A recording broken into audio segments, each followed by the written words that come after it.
Even if bandits were to sever you savagely limb by limb with a two-handled saw, he who gave rise to a mind of hate towards them would not be carrying out my teaching. Kakakupama Sutta, the Buddha. Act only according to that maxim whereby you can say at the same time that it should become a universal law. Immanuel Kant, 1724 to 1804. The life of Siddhartha Gautama, who later became known as the Buddha or the Enlightened One, is full of stories that offer profound insights into the ethical teachings of Buddhism. These stories, passed down through generations, serve as parables that elucidate the core principles of Buddhist thought, philosophy, and ethics. Among these tales, the story of a serial killer in the Buddha's time named Aṅgulimāla stands out, not just for its dramatic elements, but for its deep philosophical and ethical implications. This narrative not only underscores the transformative power of compassion and understanding, but also offers a unique lens through which we can explore and contrast Buddhist ethics with Western ethical systems.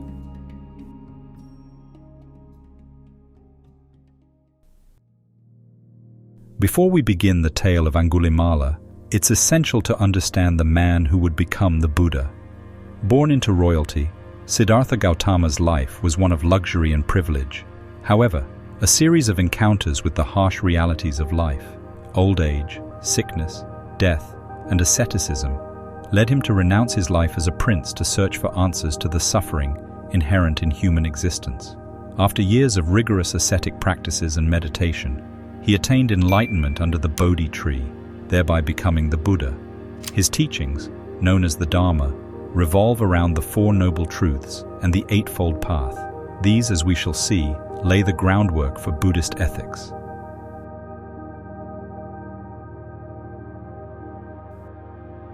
The story of Aṅgulimāla is one of the most intriguing and paradoxical tales in Buddhist lore.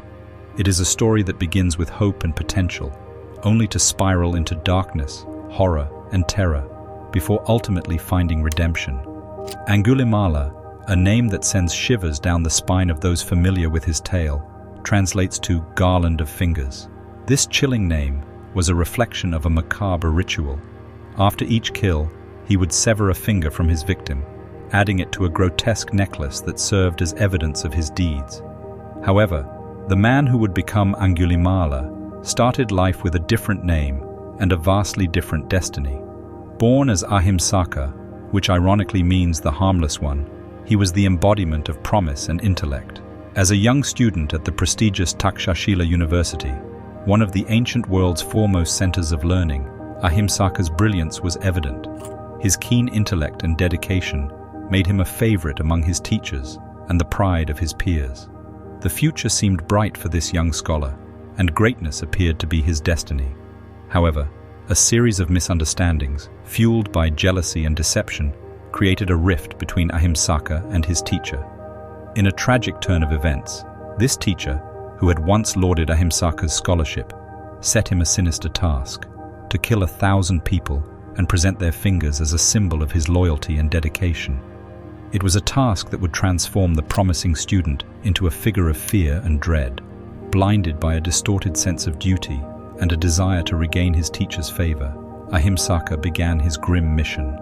With each kill, the scholar in him receded, replaced by a growing darkness. The weight of his actions and the terror of his deeds began to define him, and soon the name Aṅgulimāla became synonymous with fear.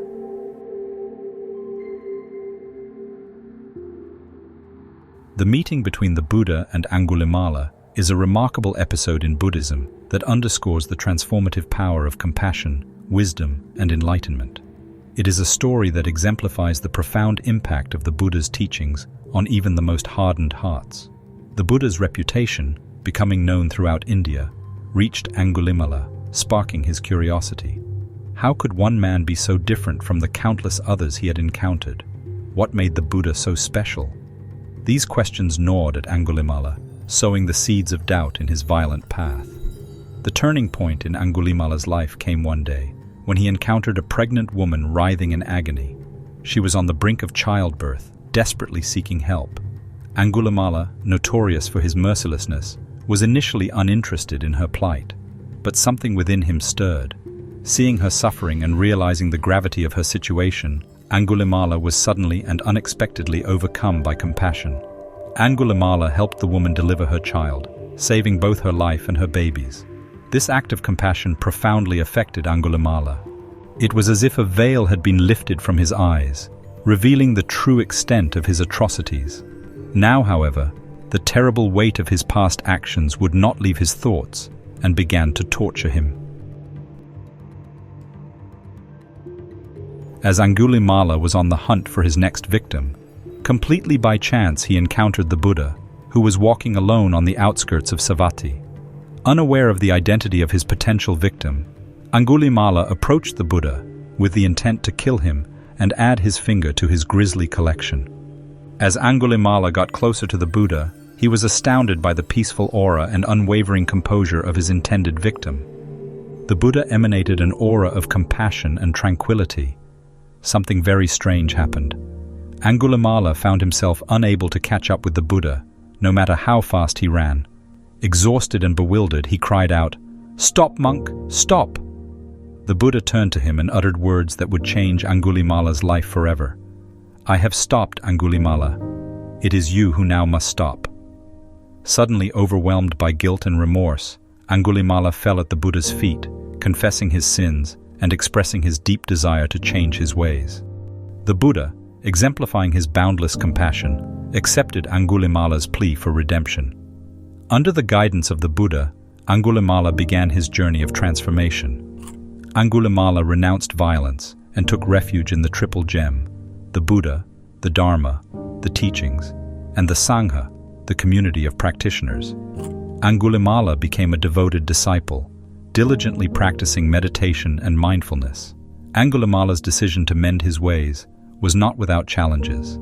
His past deeds had made him a target of the townsfolk, who sought to exact revenge for the pain and suffering he had caused.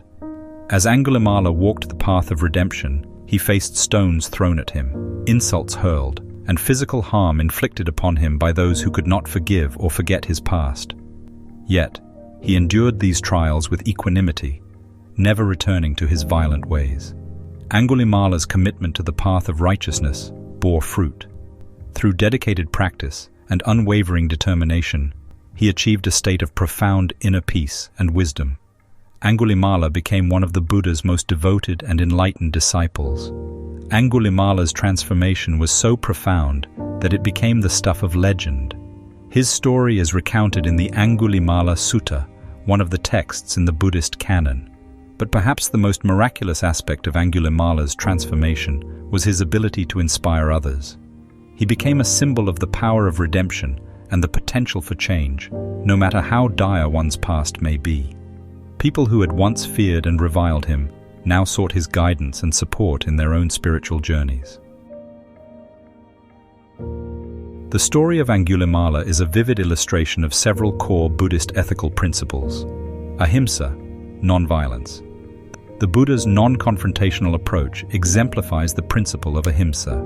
This principle extends beyond mere physical non-violence, encompassing non-violence in thought, speech, and deed. Karma and transformation. Every action, good or bad, leaves an imprint on the doer.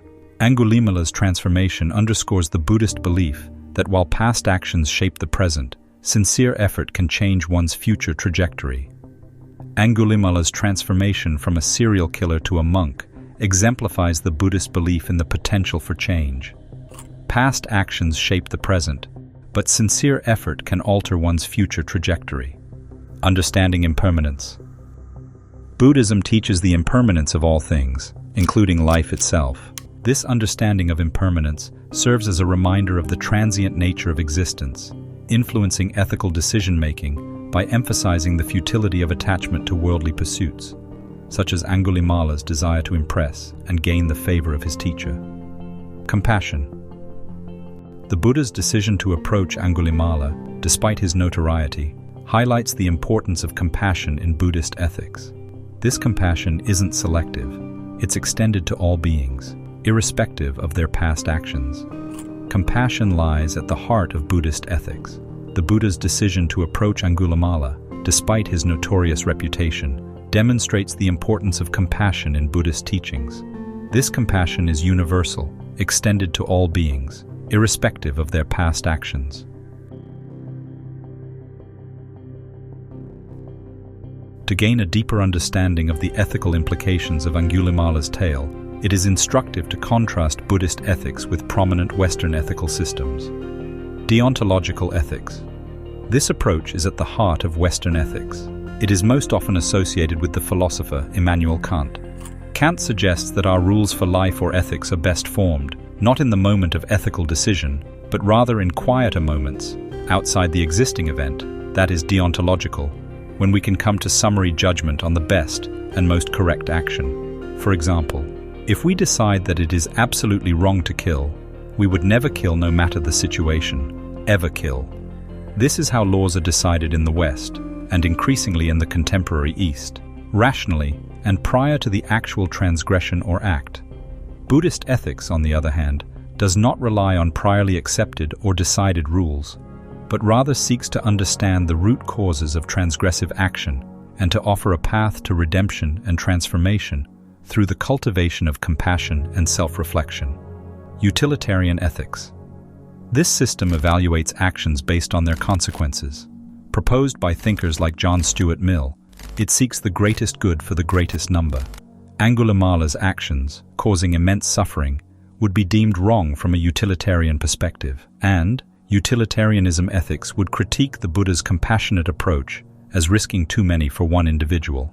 The reply to this from the Buddhist ethical point of view would be that the value of the intrinsic potential in every individual and their capacity for personal transformation is what allows for real ethical change.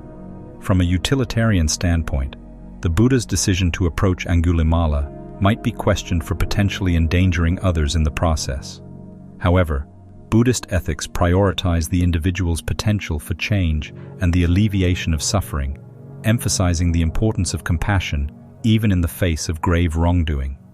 Virtue ethics. Another form of ethics is less dominant in the West, or rather is most often superseded by deontological ethics, or the rule of law. Virtue ethics are sometimes referred to as Aristotelian ethics, as it is a form of ethics most famously proposed by Aristotle. Virtue ethics is based on the type of character that one demonstrates in an ethical situation, which may or not depend on the rule of law as in deontological ethics. For example, if two cars accidentally crashed into each other, the drivers may get out of their cars and argue about the rules or laws. This would be an argument of deontological ethics, as in what were the rationally priorly agreed upon rules. Whereas, the two drivers might get out of their cars and not argue about who had broken the law, but rather, usually because of cultural imperatives, attempt to demonstrate a superior or culturally ideal character in that high-pressure or stressful situation. In Buddhist countries, the cultural ideal character is often the one who shows less ego or is less reactive to the situation. In these cases, the deontological rules and/or laws are secondary. For instance, in a majority Buddhist country such as Thailand, the ideal or superior character to demonstrate in the car crash example would be the person with the coolest heart. In Thai, this is called Jai Yen. Conclusion.